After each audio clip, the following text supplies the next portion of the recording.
Hello, welcome back to No Substitutes, the show where I have some of my favorite people on and we talk about what ingredients make them who they are.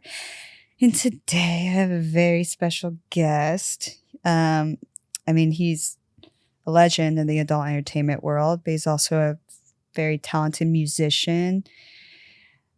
Please welcome my favorite, Aaron Thompson, aka Small Hands. Thank you. That was a very, very kind introduction. Yeah. Oh, how are you? Good to see you. Good to see you. It's been a minute. I know. It's been a minute. I'm glad I got to see you this trip. Yeah. I know last time I think you were cold or you were sick, kind of. I don't know. It happens, you know. It happens to the best of us. Yeah. We get sick. Feeling good today, though. Adult stars, they're just like you. Yeah, right. Very relatable content. just on live stream, just shivering. Just a show. Just be like, I'm just struggling. We love some vulnerability when we're sick. Exactly. Well, how was the commute over? Easy. Yeah. You know, I've lived here in New York now for 3 years, and now that I know how to do the trains and all the things, it's like it's pretty okay. I still don't know how to do the public transportation here. It took me about, I'd say like 6 months before I could do it without looking at like my phone, right? Where I just kind of knew where I was going. But it's so weird because like I figured it out in Japan like in a day. So I'm like, what's up? Why can't I figure out? Maybe you're only capable of figuring out one train system in the world, and you already did. My so brain's like, we can't retain anymore. We can't retain any more information. Sorry. Well, I mean, that's fine. At least I'm pretty. I could just be like, where do I go? I just have you show me. I'll show you. I'll show you how to use the train. Thank you. Yeah. Oh, well, yay. Thank you for being here. Hell yeah. I would. What are 3 ingredients you would say you need for your profession? 3 ingredients. Well, there's many. I know. Many. And you also wear more than one hat when it comes to your work, I feel. But if we're talking like performer, actor, in the adult business, I would say 3 crucial ingredients are first a hard, kind of essential. You know, it's kind of the primary reason why I'm getting hired. I think the second ingredient would be being able to navigate that line between professionalism and, you know, sort of a sincere desire to be there. And when you're working with someone in this business, you want to show excitement and you want to show just like that you're passionate about your partner, but you also have to remain professional. And when there's a starting point, there's an ending point, and that is how it should be, you know? And so you have to be able to not only understand that, but then execute it and navigate it, you know, as the best of your ability. And another ingredient these days, which is I'm not very good at, you have to be good at marketing yourself, promoting yourself, doing a lot of things that aren't just the act of making the initial movie. And I'm trying to get better at that. Me too. So those are 3 out of like 300. For sure. Yeah. The top 3 for sure. I feel like marketing, especially nowadays with like social media. So, because you've been in the industry. It's almost 12 years now. So like before, you know. Pre-COVID, pre-OnlyFans. Before the world was different then. Yeah. Which it's like great. You know, we have all these new avenues. But I can imagine like for you, it must just be like it kind of crazy to just keep adapting to like all these new ways we adapt or die, right? Yeah, for sure. I think for me, the most, I don't want to say frustrating, but the part I'm less interested in is that, because ultimately I'm an entertainer, I'm a performer, I'm an actor, I'm a musician. I'm not a marketer. I'm not an internet algorithm genius. You know, and I'm getting a little older. I'm not always so hip with what what do I gotta do now? What do we, you know, what's the real, what's the this and that? Yeah. So I try to keep up as best as I can. I feel like you do draw, I mean, what you present, you do draw when it comes to like a fan base, thankfully, because I feel like, I don't know, anyone that I know that knows who you are, all girls. I have some boy fans. I'm sure you have some boys. Yeah, I love my boys, but it's primarily. But when I tell people about working an adult, like girls always know Owen and Small Hands. And Still got it. Yeah.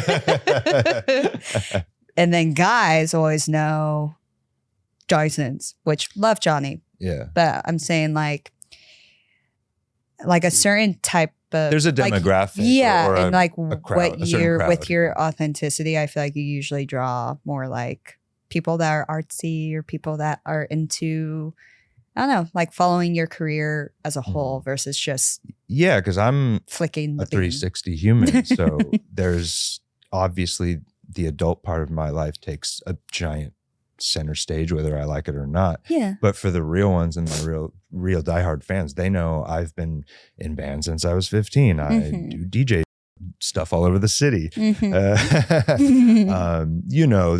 I've done like regular acting, and there's just all kinds of things I like to do and I do. And so I think because most of it is pretty like artistic on that end, it's going to attract those kind of people, and those are my people, so I love it. Exactly. Yeah.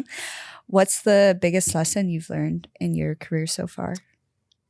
Oh, wow, there's been a lot. Humility. Yeah, I would say.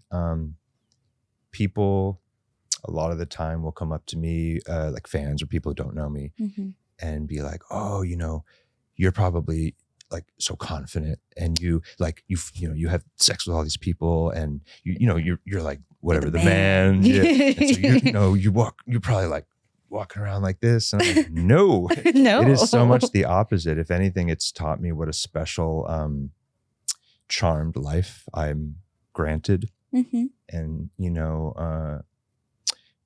I don't want to lose it. So it really keeps me sort of in a place where I'm just so thankful and grateful that I just want to be very very chill about it. Right. You've definitely never seemed like somebody who acts entitled, like ever. I mean, I'm not. I don't think anyone's entitled. No, this world is crazy, and you have to just navigate it the best you can. But on a funny side of humility, it's like, how cocky can you be? Like standing in front of 20 people tugging on your plastic noodle, you know what I mean? Like when everyone's naked, it's the equalizer. It doesn't matter what car you drove in. It doesn't matter how much money you have in that moment or what jewelry you own because it's off now, like it's, so the level of sort of constant humility is a good balance, I think, for what I get, the amazing adventures I get to have. Were you more nervous the first time you shot a scene or the first time you played music in front of people? A scene, completely. A scene, yeah. I'm not nervous at all. Like playing Doing music, public speaking, being on stage as an actor. But when it comes to this, I was nervous the first 2 years of my career. I was having...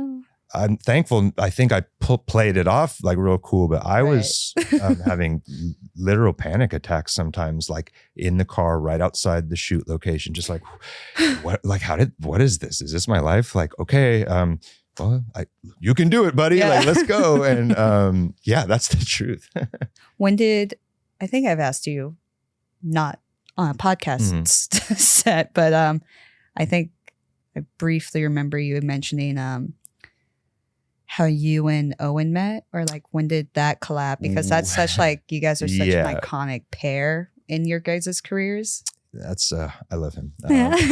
We met in the dungeons at in San Francisco doing heavy BDSM. Okay. For a company called Kink. Yeah, we love Kink. And so after like the 7th gangbang, I was like, you seem like my kind of guy, because a lot of guys in the adult business, I love them, and I have a lot of respect for them, and they're my buddies, but most of them aren't like me. I don't know how to say that without sounding kind of self-centered, but and Owen was someone who when we started talking, and the more we kind of hung out a little bit in the green room or, whatever, in the showers afterwards, talking about things, I just found a human who just shared so much similarity with like the way we view the world, the way we view art and music, and even our own jobs and our own personas and careers.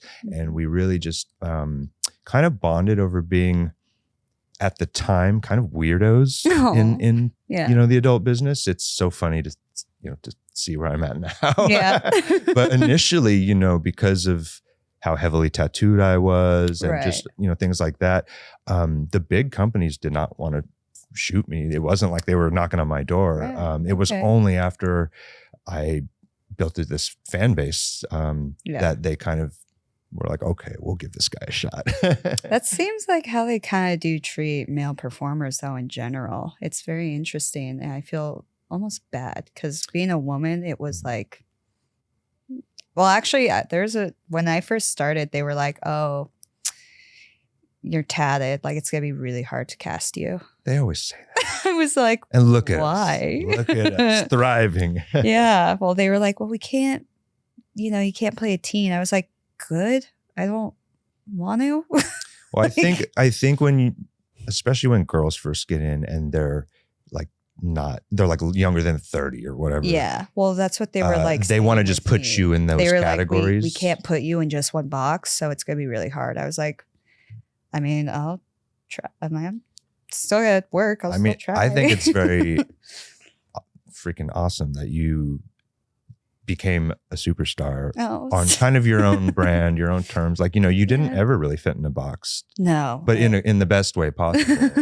And I always admired and liked that about you. Thanks. I mean, same thing with you. Even the first time I officially met you, I was still so like starstruck. Stop. I was. Stop. That's the Brazzers event, I think. It's like their summer party thing. Yeah. And then we worked together, and now we're podcasting together. It's a beautiful life. It is. Yeah. Who are some people in your life that have helped you grow? There's been many people who I can give a lot of credit to. Of course. But I think the people that, at least in this business, that have helped me grow were the women. They taught me. Yeah. And so I'll give the credit to them. Yeah. And it was International Women's Day yesterday. So we could just keep that going, Yeah. The ladies of adult. So you grew up in San Diego, right? Born and raised, yeah. Born and raised. I lived in San Diego for the first 30 years of my life. Wow. Basically, yeah. Yeah. What was family dinner like for you? Family dinner. Pretty not exciting growing up. My father's a pastor, or was a pastor, preacher. Right. And, fun fact, if you're not one of those preachers on TV, you don't make a lot of money. So we were pretty, I won't say poor, but poor adjacent, lower middle class. So it was a lot of simple stuff. Like, my mom is Japanese, so she'd just make rice a lot with like vegetables and beans and very basic, just stock stuff. I will say that's a fun fact for you guys. Me and Aaron both have lineage from Okinawa. Yeah. So no big deal. No big deal. You look it a lot more than I do. Do I? I don't think I present Asian at all. I know. No. Sometimes when I say it to people, then they'll go, like, okay, I can see it now. I remember someone told me that, and I was like, okay, I can see it. But when I tell people, they're like, what? Yeah, I didn't see it at all when I met you. You're like, interesting. Like, cool. Okay. You're like, that's a weird thing to lie about. Yeah, no, I believed you, but it's just funny how, your genetics, man. Your lineage genetics and your sort of DNA versus what we appear as, to the eye is just interesting. It is interesting. Yeah. I almost I shared it a few times when I was in Okinawa, like with locals. And then eventually I was like, I should just not say Did you get like a lot of eye rolls? Yeah, or just like okay, lady. Yeah. Cool, I'm So I sure was you like, are. all right, maybe I don't say anything. Yeah, I'm definitely not leading with that. No. I just was like, I didn't know I was ever going to get to go there. And so I was there. It's on my list. I gotta. You'll love it. It's one day. Even if you're not Okinawan. Yeah, it's open for all. It is. It's open for everyone. And it's a beautiful, it's like the Hawaii of Japan. That's like love it. What I could describe it as. My mom grew up in Hawaii, so perfect. Yeah. I'm adjacent enough to get the vibe, I think. Yeah. When did she go to San Diego? Well, she moved to San Francisco then and met my father in San Francisco where he's from. Interesting. And then at some point they were in San Diego and I popped out. Out. You know, yeah. as babies do. As babies do. Yes. We practice so much on camera to not make babies, but in reality, that's actually what happens. Yeah. Both your parents, where did you get your music taste from? Or was that kind of something you... No, neither. Neither, yeah. My household was not musical at all, which is kind of a bummer. You know, you always hear these stories from people like, oh, my parents would play records. And my family was so annoyingly hardcore Christian, Jesus. That was all they really cared about, especially my father. And so I had to explore music on my own ways. Mm-hmm. So it started when I was a kid, just with the neighborhood. You know, I lived in a neighborhood called Chula Vista. It's right by the Tijuana border. Yeah. And this is in the 80s. And this was kind of the hood. So this is the era of the lowriders and all the cholos and stuff. And that was like, our neighborhood was almost all Mexican. Yeah. And so my first music introduction outside of the church was like gangster rap and mariachi. So those were like very young sort of building blocks for me. Okay. And then also the gospel music I would hear at the church, which I still do love. Yeah. I leave religion over here, but I'll take the music because some of that music is great. I'm like, is it your band called Soft Faith? Yeah. Well, it's a little, the religion I grew up with, even though I do not subscribe to it, has heavily influenced me for better or for worse, or maybe both. And it will seep into lots of things I do. Of course. Well, I mean, anything that's like a part of your upbringing, it's like, it's always nice to include. You can't run from it. No. You can't deny it. And so, or if you do, I feel like you're not really being an authentic, or as authentic as you could be. Mm-hmm. And so for me, especially as I got a little older, I was like, you know what? This is me. This is where I come from. This is my experiences. And even though I'm pretty repelled by all religion at this point in my life, I can't deny certain impacts it had on me. Of course. And if anything, I would prefer to take some positive ones and you know, that's cool, and just leave the rest at the door, you know? Yeah. No, they got some good practices in spirituality and some religions. So. I would consider myself still very spiritual. Right. And I think there is something or someone or you know what I mean? I don't think this is just pure, just no reason. We're just warm food after. But because I grew up so heavy in the church and I saw behind the scenes and I saw the hypocrisy and I saw the disgusting behavior with my own eyes and ears. Yeah. I just said, this is nonsense. You know, I can't get on board with this, whatever this version is, whatever, you know. Yeah. And I've found that most major religions share all the same nonsense, in my opinion. Yeah. So I don't subscribe to any of that, but I still highly view myself as like a spiritual person. For sure. Okay. I like that. What is the best meal someone has ever cooked for you? Do we count like restaurants because someone's cooking there? Or is this like a more like personal? I think more of a personal, but I mean, Lucy was just telling me about how she made you guys Indian food and served it with biscuits. And you guys were like, the combo was immaculate. Like, who would have thought? Mm-hmm. Okay, let's see. You know, even though it's really like simple food, I I have fond memories of my mom making me spam musubi. Oh yeah.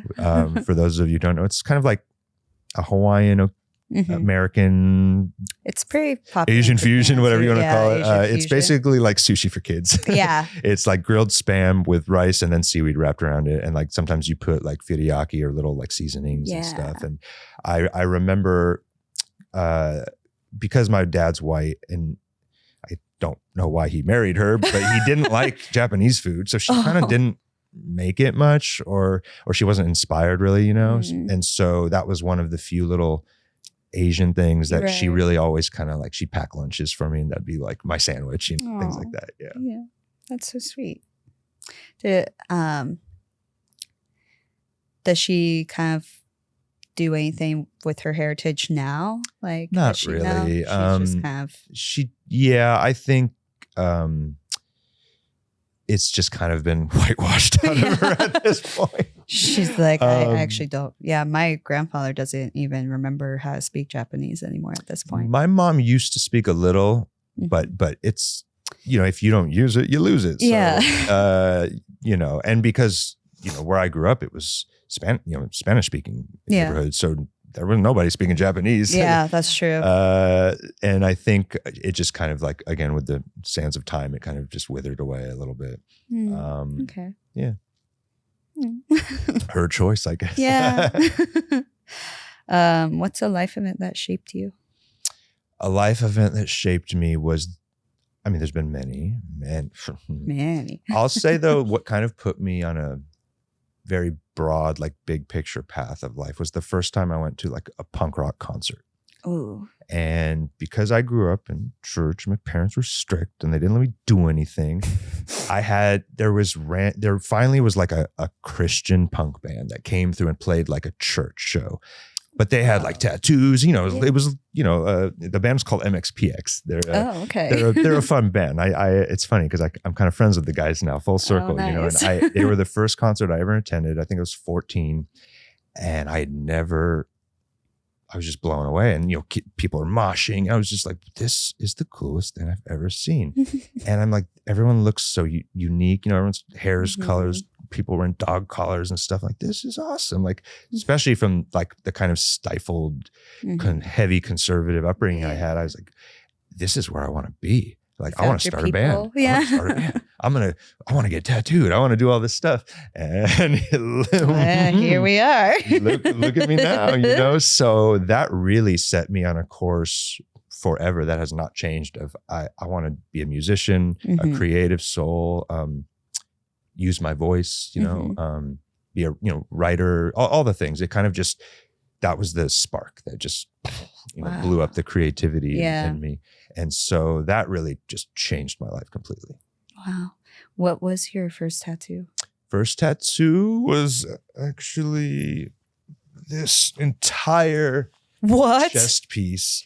I got it when I was 18, and my father, of course, in his infinite wisdom said, you know, if you ever get a tattoo, I'm kicking your ass out on the street. You know, you're not welcome here. And I was like, you know what? I'm smarter than my father. I'll just keep my shirt on. So, I mean, I moved out shortly after I turned 18, but for I don't know, 6 months, 5 months, I just kept my shirt on and whatever, you know? Yeah. And it was also like, I'm a go big or go home kind of person. Yeah. And I knew that this was what I wanted in life. It's not a phase, Mom, you know? Yeah. and so I just said, you know what? Let's go. Let's do it full on. Let's not beat around about it. How long were you sitting there for? It was, I don't know, like 3-5 hour sessions over the course of a couple months or something like that. That's a big piece. Yeah. That's why I was like, was that all in one or like? No. And once I got it and knew I could hang, I was like, well, now every time I got like a little bit of money, I was like, put something else on me. Yeah. I know now you're straight up. I'm pretty covered. Head to toe now. Covered. Yeah, my newest ones. The head. Rockers, got those in Brooklyn. How was that? How did that feel? It hurt. I felt like I had a migraine, you know, afterwards for 2 days, but that's beautiful and looks great. I was really like raised tattoo wise by very snobby, old school tattoo artists. So they're like, that's part of the process. It's supposed to hurt you, like right. This is like a club to be in, like a cool club. And if you can't hang, you shouldn't be here. Yeah. And I guess I can hang. Yeah, you can hang more than, a little bit. What's the most adventurous or unusual food you've ever tried? And would you try food again? Yeah. Like bugs. Or I don't know if you've ever probably had some bugs in my life, right. Whether I knew it or not.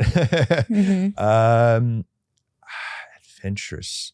When I was in Helsinki, Finland, I had reindeer. That was a one-time thing I've only done once. It was cool, I guess. I mean, it tasted like kind of gamey. Yeah. And like a sort of a steak, but not quite as good. It was okay. It was okay. So would you try it again or no? Yeah, I mean, it wasn't so bad where I wouldn't have it again, but I'm probably not. But you're like, it's not going to be my first choice. I'm not going to go on out my way to go. I'm not going to go find a Finnish reindeer restaurant in New York. Probably. We'll just. I wonder if that even exists. It's New York. I'm sure it exists. If not, maybe whoever's listening, you need to start one of those. There you go. If you could describe your personality as a flavor, what would it be?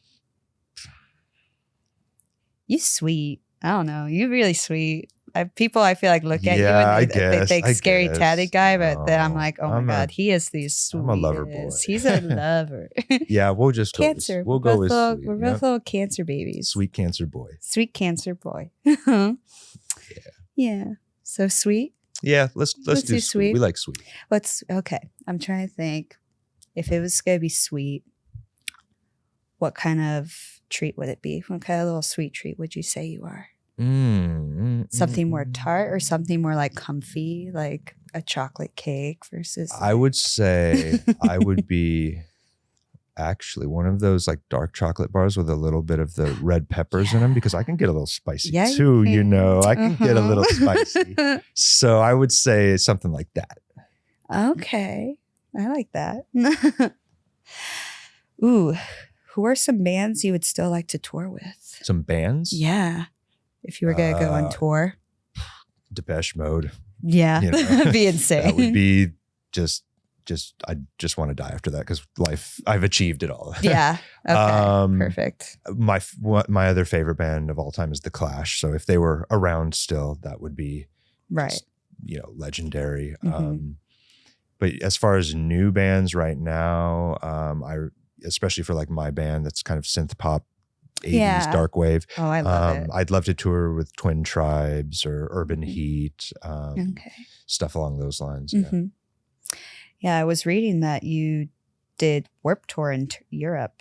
No, I've toured in Europe. I've played Warped Tour. And then you played. I was like California. Yeah, that would have been cool. Toured in Europe. Oh, and in Warped. Yeah, I've over the years. I should have read that. Over the years, I've hit a lot of fun little milestones in my music career and different bands I've been in. So I'd say at this point, I've probably played music in at least 15 to 20 countries, maybe more, and half of the 50 states, something like that. Yeah. Because I was never in like a big famous band, like quite enough to just do it for years and years and years. So I would be in like small bands, and we do DIY tours, around parts of the States. And then I was in a band for a little bit of time that had like some legit, radio success and stuff. Oh, wow. And that was when we did Europe, and that was really fun, really fun. Where'd you go? Was that when you had the reindeer? Yeah. No, wait, no. That was the Finland trip was for adult work. Really? There was a huge convention out there that we went to once. I would totally go. It was fun. Fun. Yeah. I want to do Amsterdam this year. Amsterdam's fun. Amsterdam. It's a vibe. I'm like, it's just the thought of like all of these horny creators just running around the streets of Amsterdam sounds really fun. It's a good time. And like doing collabs and just, what is your death row meal, and what did you do to end up there if you're going to be on death row? I don't know. Maybe broke too many hearts. I know. I'm like, he's not a. Death row meal would be a carne asada burrito, from like Southern California or Tijuana, like that region, like LA, San Diego, or Mexico, and we're good. Mm-hmm. We're good. What are your favorite? Because I'm going to steal it from you next time I'm in LA. Where are your favorite Mexican food spots in LA? Sonora Town, downtown LA. That's the one. Okay, that's like the thing about Southern California is there's a bajillion good spots. In San Diego, we used to go to Roberto's and Adalberto's or Tacos El Gordo. But again, for all of those I just named, there's like a trillion other with similar names. And, right. There's so much good stuff. But usually when I'm downtown in LA filming and shooting, it's Sonora Town like every other day after we shoot. Yeah. Hell yeah.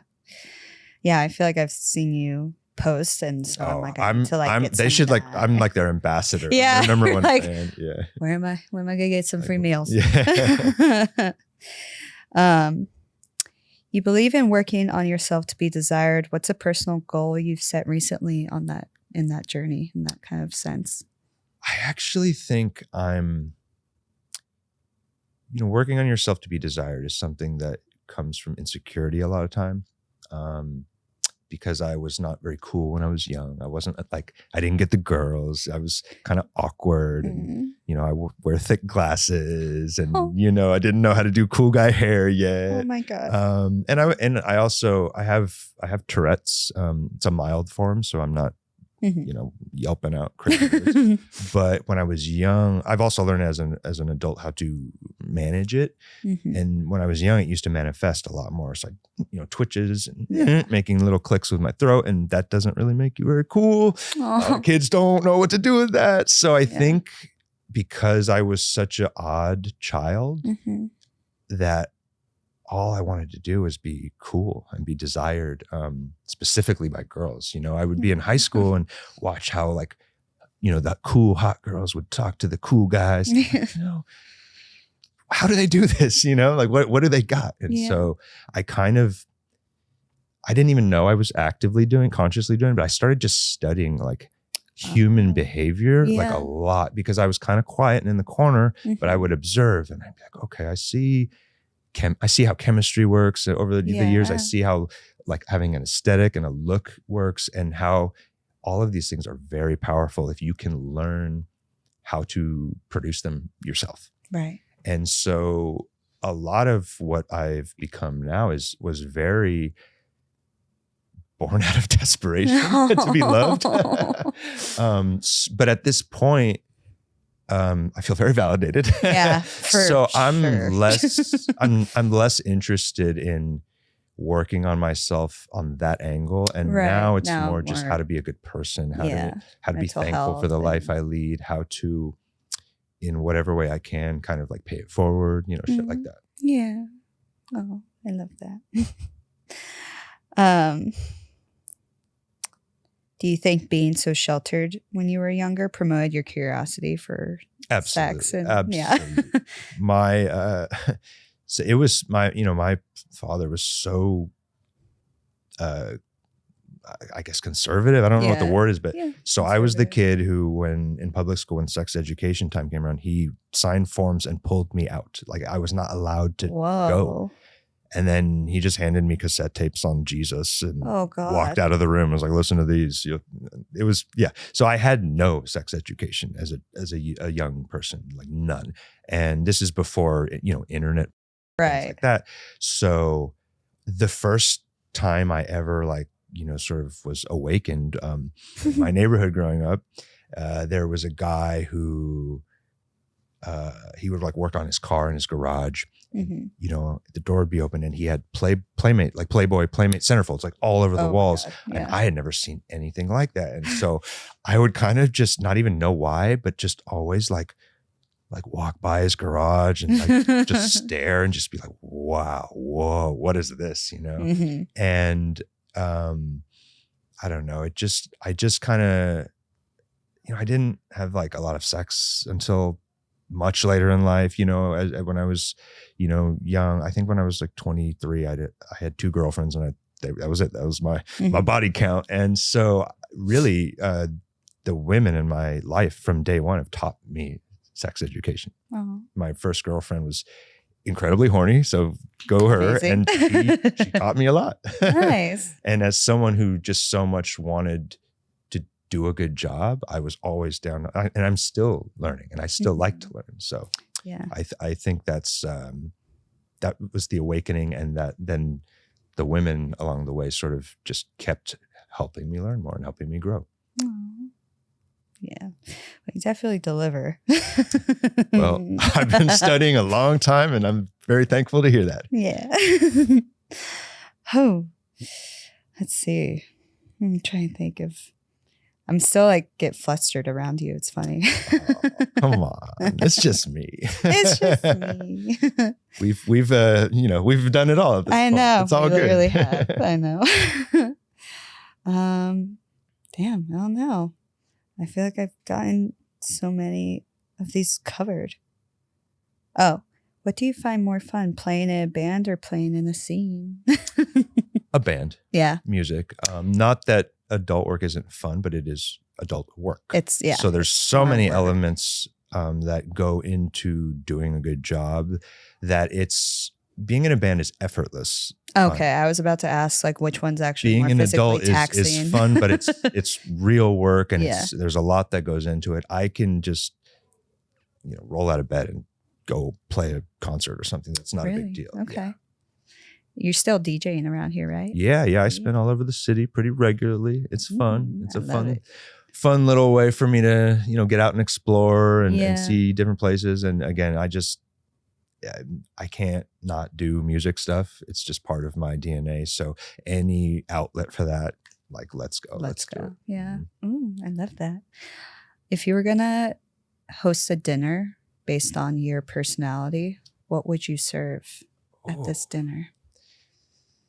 Based on my personality. Like based on, or if you were or just, just like my whole. sometimes, well, the way I word it, sometimes I'm like, or kind of like what would be a small hands kind of elaborate dinner? If you were going to be a host of a dinner, what do you think you would be serving? Well, I'm like not a terrible. I'm an okay cook. Oh, okay. but I'm very.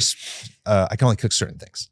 So for me, and I, especially like when I lived in LA and had the bigger house and stuff. Love you, New York, but the space is different here. Living, Yeah. I would love to host and have people over. And, Yeah. My thing was always Mexican food because that's what I Yeah. know how to make. I make a very good homemade salsa, no blenders, no nothing, all hand chopped, the real deal. Damn. And so I would just do Mexican feast. That sounds amazing. Yeah. Some homage to San Diego and Mexico. Absolutely. Hell yeah. Well, where can the fans find you? You can find me onlyfans.com/smallhands or on Instagram or Twitter. If you just type in small hands Aaron on anything, and you'll figure it out. You'll find some. You'll find some some links. There's a lot of imposters. A lot of. I always tell people that accounts. I'm like, when I have adult people, I'm like, make sure if there's like a specific. Your Instagram's pretty big now. You got it's the blue verified. check mark. Yeah. So I feel like it's easy to find you, but sometimes. Like when people are like, I just had to make a new one. I'm like, okay, well, be very specific because they're going to go find like 7 probably. And I'm only on Instagram, Twitter, and OnlyFans. If you see me on anything else, it ain't me. It ain't him. Nope. And I'm Lumi Ray. You guys know. Otherwise. Oh, we know. We know. You guys know. Make sure you like, subscribe, and on all the pages. But also this episode.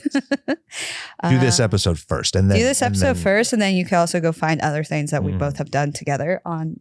It's true. You can find some other work we have collaborated on some of those platforms we just mentioned. Yeah. And, not to be biased, but it's good. It's good. You will love it as much as I think we did. Woo, okay. Thank you so much for coming on. Thanks for having me, Lumi. I adore you. Yeah, I adore you.